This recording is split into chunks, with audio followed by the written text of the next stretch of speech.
Hello friends, कैसे हैं आप सब। मैं आपका अपना मित्र एडवोकेट एसएस मिश्रा लीगल दर्पण चैनल में स्वागत करता हूं। फ्रेंड्स, आज मैं चर्चा करने वाला हूं कि किसी भी एग्रीमेंट को, डीड को कहां से कैंसिल किया जाता है, कैसे कैंसिल किया जाता है, कहां पे इसका प्रोविजन है, कैंसिल करने का लिमिटेशन कितना होता है।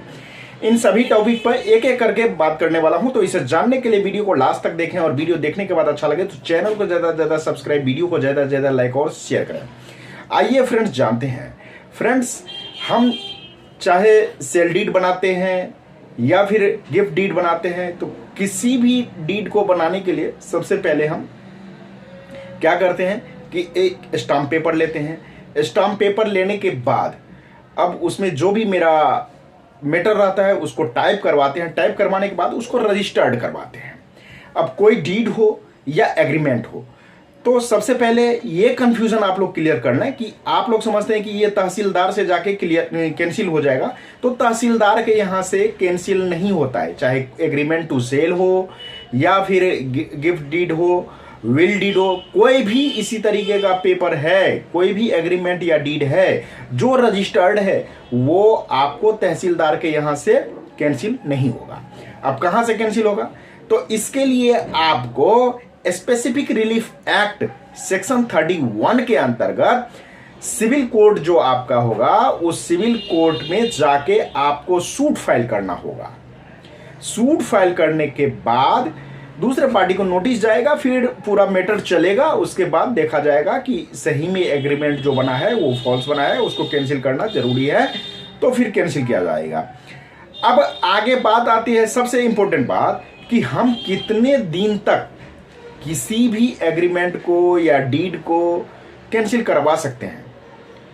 तो हमारा जो लिमिटेशन एक्ट है, इंडियन लिमिटेशन एक्ट के सेक्शन 59 में बताया गया है कि जो भी एग्रीमेंट हो या डीड हो, उसका जो समय सीमा है, मान लीजिए कोई एग्रीमेंट आपने बनाए हैं, रजिस्टर्ड है, अब उसका समय सीमा मान लीजिए खत्म हो रहा है।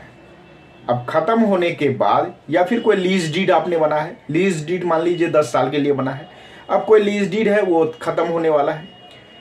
अब जब से खत्म होने वाला है उसके 3 साल के अंदर आप सूट फाइल करके उस डीड को कैंसिल करवा सकते हैं।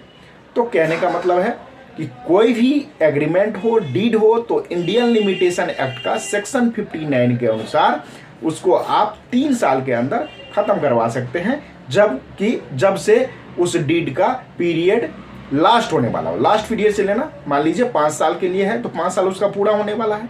उस 5 साल जैसे ही पूरा होने वाला है, उससे पहले ही आप जो है उसको कैंसिल करवाएं, या फिर 5 साल पूरा भी हो गया तो उसको 3 साल जब आगे पूरा होगा, तो खत्म होने के बाद से 3 साल के अंदर ही आप उसको कैंसिल करवा सकते हैं।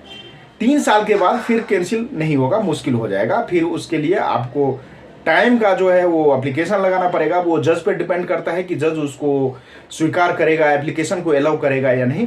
इसीलिए जो हमारा लिमिटेशन एक्ट है, लिमिटेशन एक्ट के सेक्शन 59 के अकॉर्डिंग आप 3 साल के अंदर किसी भी एग्रीमेंट को, डीड को कैंसिल करवा सकते हैं।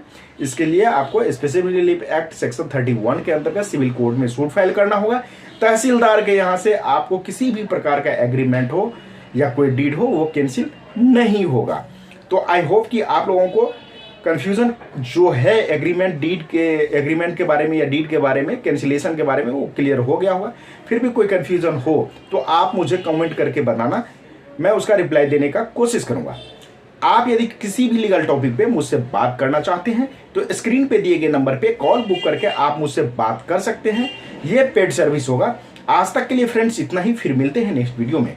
तब तक के लिए धन्यवाद।